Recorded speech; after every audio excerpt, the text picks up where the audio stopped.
temples shrouded in mist at dawn, cobblestone streets creaking beneath slow footsteps, kimonos gliding through shadows as if time itself had decided to slow down. Bells that announce nothing urgent. Ancient wood that doesn't seek to impress, only to endure. Kyoto doesn't enter with noise. It imposes itself with silence. The tourist image promises serenity, tradition, and perfect beauty. But the real Kyoto isn't delivered on a postcard. Here, every gesture carries weight, every glance is measured, every custom functions as an invisible boundary. Living in Kyoto isn't observing Japan. It's learning to navigate a system of codes that aren't explained, only perceived. In this video, we'll show you what life is really like in Kyoto. The daily rhythm that doesn't appear on Instagram, Japanese women far removed from the stereotype, the quiet attraction to foreigners, Latin Americans and Europeans, that disrupts the harmony without a sound, restrained desire, glances that remain unconfirmed, gastronomy understood as ritual, and tradition as a form of control. We'll also talk about beliefs, dark corners, and rarely told stories. Anyone who thinks Kyoto is all beauty is unprepared for what lies beneath. Arriving in Kyoto, when time stops obeying. Arriving in Kyoto is unlike arriving in any other Japanese city. The first impact isn't visual, it's sensory. The noise decreases, the pace slows, even the air seems to move more cautiously. For the outsider, accustomed to the speed of Tokyo or the organized chaos of Osaka, Kyoto feels like a place where time has stopped obeying the modern calendar. The journey itself conveys this message. The Shinkansen stops with pinpoint precision, but upon disembarking, everything slows down. There are no giant screens shouting offers at you, no crowds pushing and shoving. There is order, yes, but not the technological order of other cities. It's a social order, almost ceremonial. People walk upright, speak softly, avoid unnecessary contact. It's not coldness, it's restraint. The comparison with Tokyo is inevitable and stark. Tokyo is impulse, spectacle, constant energy. Kyoto is observation. Tokyo absorbs you. Kyoto examines you. In the capital, the foreigner is lost among millions. In Kyoto, they stand out, not because of their appearance, but because of their behavior. Every misplaced gesture is noticed. Every laugh that's too loud echoes more than expected. From the first day, a feeling arises that's difficult to describe. The feeling of being observed without being confronted. No one points at you, no one corrects you. But the glances are there.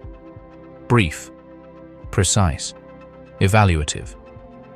They don't judge openly, but they register. Kyoto doesn't react. It takes note. That's where the invisible rules begin. No one tells you how to sit in certain spaces, when to speak and when to be silent, how to behave in front of a temple that isn't an attraction but a living place. You learn by mistake, through discomfort, through prolonged silences. In Kyoto, silence isn't empty. It's a message. Walking through neighborhoods like Gion or Higashiyama at dawn reinforces this feeling. Narrow streets, wooden houses, shutters that open discreetly. Here, life isn't on display. It's protected. The foreigner seeking instant exoticism is left disappointed. Those who observe patiently begin to understand that Kyoto isn't about pleasing. Public transportation is punctual, but austere. No one eats, no one talks on the phone. Shared space is sacred. Disrupting this harmony doesn't create confrontation, but it does create distance. Kyoto doesn't punish, it subtly excludes.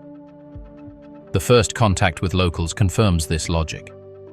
Correct, polite, measured treatment. Formal smiles that don't promise closeness. The common mistake is confusing friendliness with openness.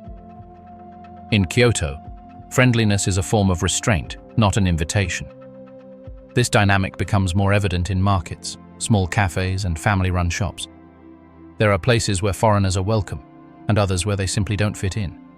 Not due to explicit xenophobia, but because of the city's rhythm. Kyoto protects its equilibrium like a living organism.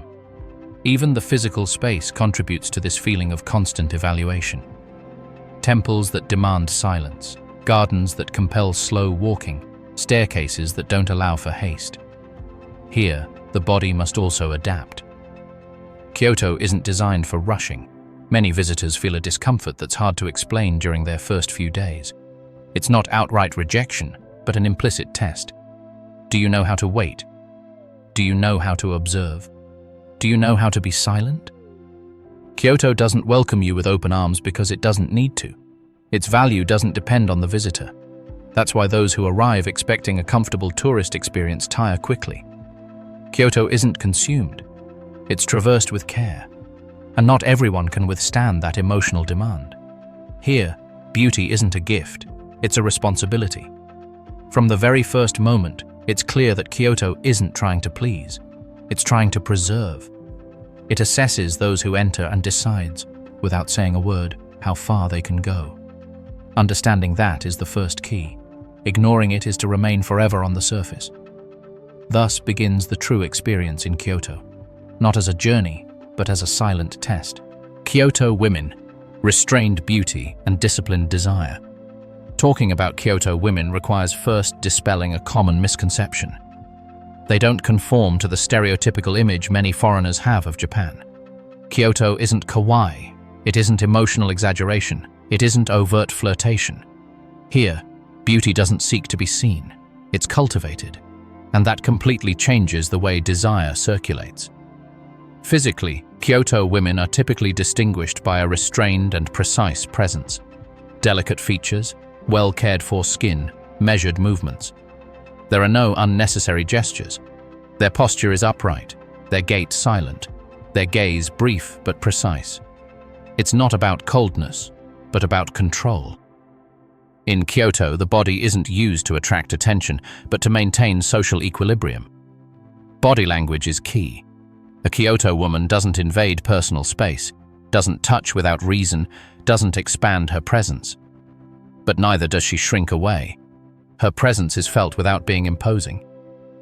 For a foreigner, especially a Latin American or European, accustomed to reading interest through touch, a broad smile or physical proximity, this restraint is confusing. Here, a gaze held for even a second longer than usual can say more than any words. The difference with other regions of Japan is evident. In Tokyo, diversity dilutes the codes. In Osaka, expressiveness is more open. Kyoto, on the other hand, maintains a stricter emotional education, influenced by centuries of tradition, ritual courtesy, and invisible social hierarchies. Kyoto women learn from a young age not to immediately show what they feel. Desire isn't repressed, it's disciplined. This emotional control doesn't imply an absence of attraction. On the contrary, desire exists, but it's expressed indirectly. A prolonged conversation, an unexpectedly personal question, a laugh held back at the precise moment. Interest isn't announced, it's hinted at, and only those who know how to read these signs can make a move. Here, a phenomenon emerges that many foreigners notice without fully understanding: the attraction to Latin American and European men. It's not a general rule, nor a collective fantasy, but it happens. Why? Because they break the mold without breaking respect. Moderate expressiveness, more direct eye contact, a distinct emotional energy spark, curiosity. Not because they are exotic, but because they represent a different way of experiencing desire. However, this attraction doesn't erase the codes. A woman from Kyoto can be intrigued by a foreigner and still maintain her distance for weeks. The common mistake is interpreting a smile as an invitation. In Kyoto, a smile is a courtesy. Real interest manifests itself in constancy, in the consistency of behavior, in the ability to adapt to the local rhythm. Eye contact plays a central role. They aren't long or obvious stares. They are brief, repeated glances, shared silences that don't create discomfort, minimal smiles that don't seek an immediate response. In the West, desire is validated. Here, it's tested. And that test is emotional, not physical. The first tensions appear precisely there. The foreigner senses that something is happening but can't confirm it. Ambiguity is exhausting. Kyoto doesn't offer quick certainties. many connections remain suspended in a grey area, neither rejection nor full acceptance. For some, this is frustrating. For others, addictive. The Kyoto woman rigorously protects her reputation. What others think isn't paranoia. It's social structure. Every public gesture carries weight. That's why interest is rarely expressed in open spaces. It shifts to specific contexts, controlled moments, private conversations. There's no emotional improvisation.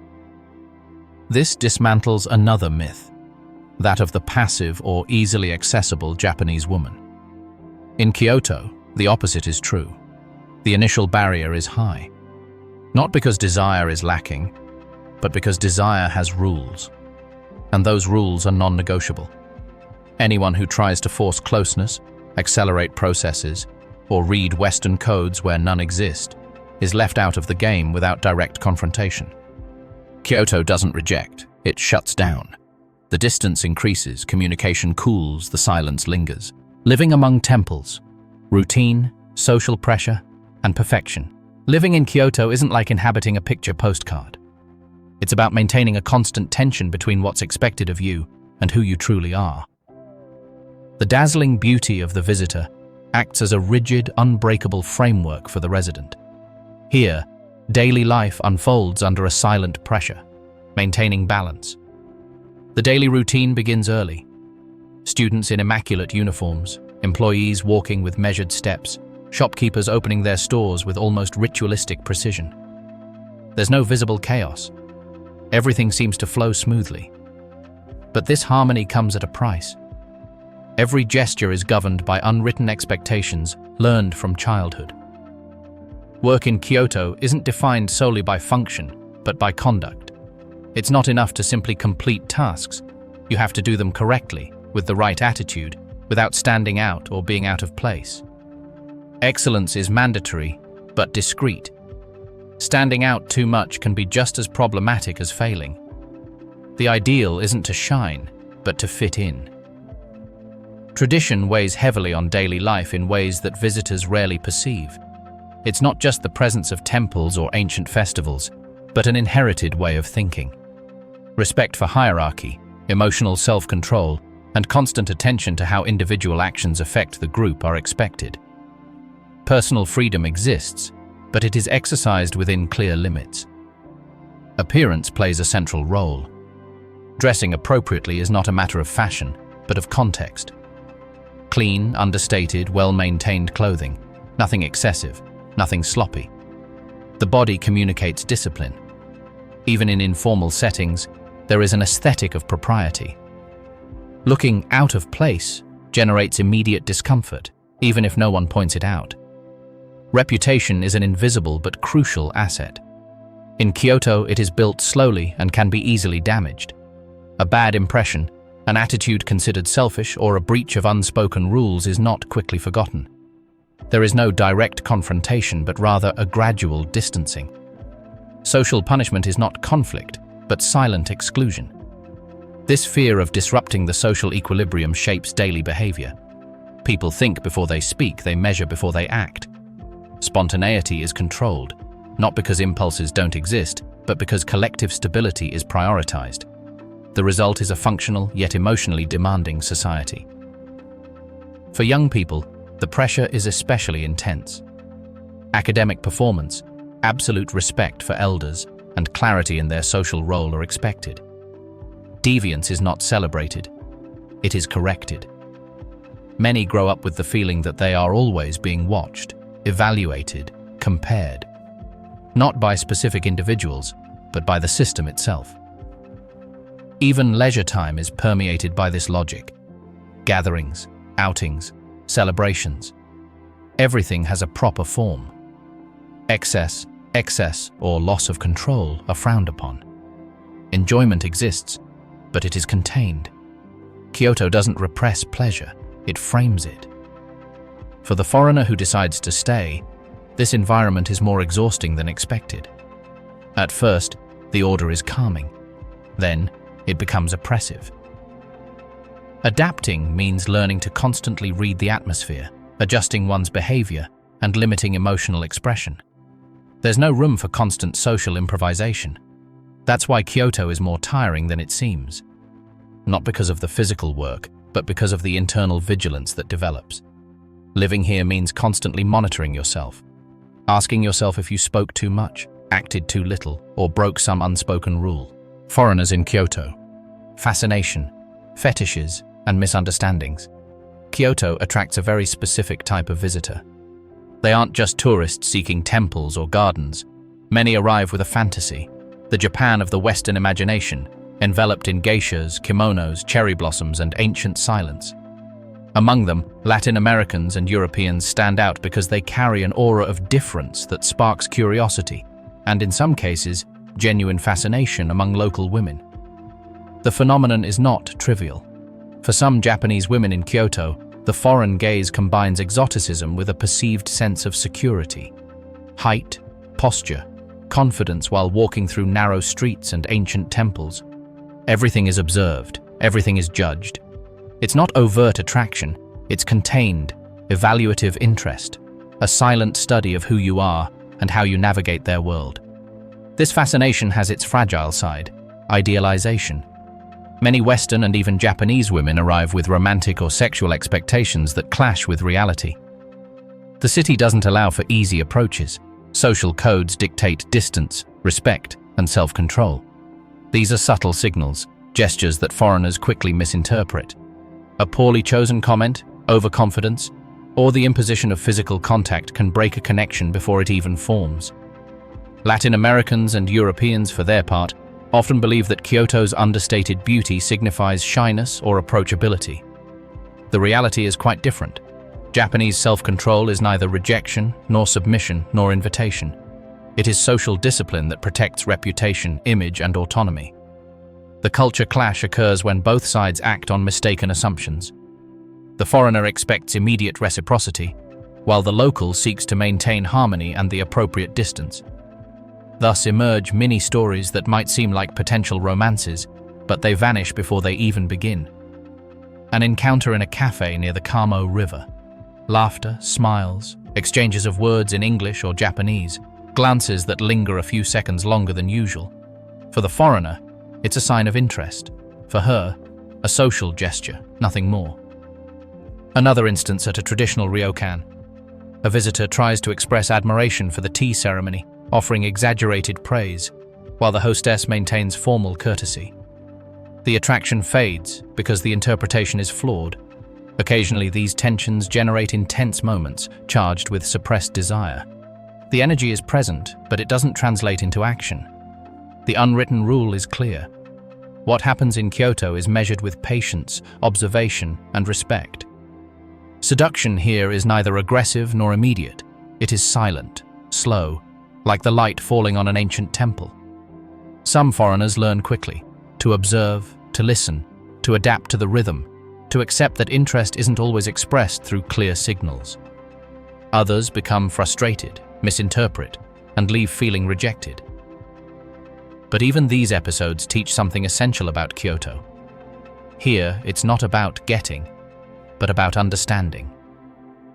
The city acts as an emotional filter, revealing who respects its codes and who ignores the complexity behind the beauty. The fascination between locals and foreigners isn't limited to physical attraction. It also draws on admiration for cultural knowledge, genuine curiosity, a willingness to adapt to rituals, table manners, and the serenity of daily life. Tourists who arrive with only superficial desires rarely thrive. Kyoto women sense this immediately. Ultimately, the presence of Latin Americans and Europeans is a catalyst for both tension and learning. For them, the experience teaches patience, respect, and the difference between fascination and reciprocity. For the local women, it confirms their powers of observation and self-control. They can decide whom to approach, how much to share, and when to keep their distance. Night in Kyoto. Alcohol, masks, and half-truths. When the sun sets over Kyoto, the city seems to transform.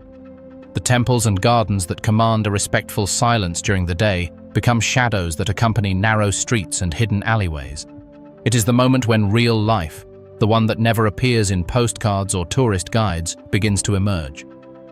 Wooden facades, lit lanterns and streetlights reflected on the wet cobblestones create a scene that blends romance, mystery, and a feeling of constant surveillance, as if the city itself were observing every movement. In this atmosphere, the izakayas and hidden bars, those places that tourists rarely find, take center stage. Here, the locals let their guard down. Alcohol becomes a catalyst. A few glasses of sake or whiskey allow the daytime masks to loosen, the most measured gestures to give way to more honest conversations, though never entirely. Smiles become more genuine, glances more direct, and prolonged silences cease to be merely polite, transforming into moments of complicity. What strikes foreign visitors is how the dynamics of attraction shift. During the day, discipline and self-control limit any hint of desire. At night, body language becomes more fluid, gestures more eloquent, and smiles laden with intention. Kyoto women, known for their composure and restraint, allow subtle signs of interest to be understood by those who know how to interpret the codes. Local men, in turn, abandon the absolute seriousness of the day, displaying a more relaxed humor, private jokes, and gestures that only regulars can decipher. These nighttime encounters are always discreet and fleeting. They might occur in a small wooden bar, on a secluded terrace overlooking a lit canal, or in an alley where the light of a street lamp is enough for two people to share a moment of closeness without anyone else noticing. Alcohol facilitates connection, but the essence of desire remains measured. The explicit is avoided, the implicit is amplified. Silences are negotiated, gestures are read, pauses and glances are interpreted. Everything is communicated without words, and reciprocity is established through a tacit agreement. However, this nocturnal liberation has clear limits. Kyoto teaches that the night is not a license to break the rules, but a space where codes are adapted, not eliminated. Every gesture, every approach, and every conversation is still under the scrutiny of a culture that values reputation, discretion, and self-control. Foreigners who don't understand these norms risk confusing interest with permission and admiration with acceptance. That's why stories of failed encounters, misunderstandings, and awkward silences abound in these hidden alleyways. The night also reveals another side of the city, the pressure its inhabitants endure. While tourists imagine fun and romance, locals live a double life every day. During the day, perfection and discipline reign. At night, repressed emotions find brief respites in heartfelt conversations, shared confessions over drinks, and gestures of complicity that rarely venture beyond bars or alleyways. Here, masks partially slip, revealing tensions, desires, and frustrations that no one would ever display in broad daylight. Some visitors feel that this version of Kyoto is more authentic, more human, but also more complex and challenging. The city at night is not a place to give in to unrestrained impulses. It is a stage where one learns that attraction and desire require patience, interpretation, and respect. Every encounter is governed by unwritten rules, where excess can close doors that seemed open during the day, and where discretion becomes more important than immediate gratification. What goes unseen? Social pressure, loneliness, and emotional exhaustion. Kyoto is not just mist-shrouded temples, perfect gardens, or cobblestone streets illuminated by ancient lanterns. That is the image the world expects and that tourists seek in every photograph. But beneath that perfect beauty lies a much less known backdrop: the constant social pressure, the silent loneliness, and the emotional exhaustion that accompanies those who live here. For the inhabitants, the city is not a decorative backdrop. It is a system of invisible rules. From a very young age, expectations are instilled like a pattern that guides every action. Education is not limited to learning, but also to behavior, to measuring words, gestures, and emotions so that nothing disrupts the collective harmony. Every mistake, however small it may seem, is perceived as a fracture in the social equilibrium. A misdirected glance, a laugh that is too loud, or an impromptu gesture can be judged harshly. Kyoto's beauty is maintained thanks to this iron discipline, and that same discipline becomes an emotional burden for those who inhabit the city. Loneliness is a constant, even amidst crowds. women learn to control their emotions from a young age. Suppressed laughter, repressed desire, smiles that don't always reflect what they feel. Men, for their part, are trained to be courteous, measured, and efficient, avoiding any hint of vulnerability. This emotional restraint produces a silent emptiness. Foreigners who arrive seeking Kyoto's romantic image often perceive this distance and interpret it as mystery or sophistication. But behind it lies a life of restriction and extreme self-control. Expectations are almost impossible. Family, reputation, work, appearance, and education form a fabric that allows no room for error. Each individual is constantly evaluated, and the pressure not to disappoint or disrupt the harmony generates anxiety and psychological exhaustion. The inhabitants learn to smile, to fulfill their obligations, and to maintain outward perfection, even if inside they feel tired or frustrated. Many young people confess in secret that Kyoto can feel like an invisible prison, the most beautiful place in the world where emotional freedom is limited. Loneliness also manifests itself in intimate life. The city maintains a restrained and measured desire, where romantic and sexual relationships are regulated by unwritten social codes. Human contact is always carefully measured, and those who do not understand these norms may feel isolated. Intense emotions are relegated to private spaces, and the need to protect one's reputation overrides any impulse for expressiveness. This leads both men and women to experience repressed desire, frustration, and fleeting connections that rarely last. The pressure intensifies with the arrival of tourism. Kyoto has learned to live under the world's gaze, and every gesture, every street, and every temple is kept immaculate. Locals perceive that their daily lives are constantly observed, tourists taking photographs, foreigners interpreting gestures, and visitors idealizing a perfection that does not reflect emotional reality. This increases the feeling of being watched, and often, interaction with outsiders requires additional masks, which reinforces the emotional distance. The psychological price of this perfection is high. It is not just about outward appearances. It is the emotional discipline that takes its toll. The daily routine, the rituals, the need to always maintain composure, and the pressure to not disrupt the social balance create a burden that only those who have lived for years in Kyoto understand. Many confess to feeling empty despite being surrounded by beauty, because perfection demands invisible inner sacrifices, beliefs, rituals, and the true soul of Kyoto. Kyoto dazzles not only with its architecture, gardens, and cobblestone streets. What truly defines the city is its soul, shaped by centuries of beliefs and rituals that mold every aspect of daily life. Shintoism and Buddhism are not just doctrines. They are invisible structures that guide behavior, regulate desire, and dictate what is considered honorable or shameful. Every action, from the greeting upon entering a temple to the way one crosses a street, is imbued with a moral code that is respected without question. Karma and personal reputation carry as much weight as any written law. Every decision, from a gesture of affection to a romantic relationship, is measured by the awareness that honor cannot be recovered once broken. This cultural burden directly influences human relationships. Love and desire are not openly displayed. They are contained, negotiated in silence, and expressed only when respect and trust allow. That's why foreigners who arrive seeking Kyoto's exoticism often find that the city's magnetism doesn't give itself away. It demands understanding, patience, and sensitivity. The daily rituals, both visible and invisible, maintain the city's equilibrium, but they also separate those who belong from those who merely visit. Every ceremony, every prayer before an altar, every precisely repeated gesture is a reminder that Kyoto transforms or expels. Those who understand its codes can find beauty, calm, and profound connection. Those who don't feel like foreigners even after weeks, caught between admiration and frustration. In this place, spirituality is not abstract. It is practical, concrete, and demands respect.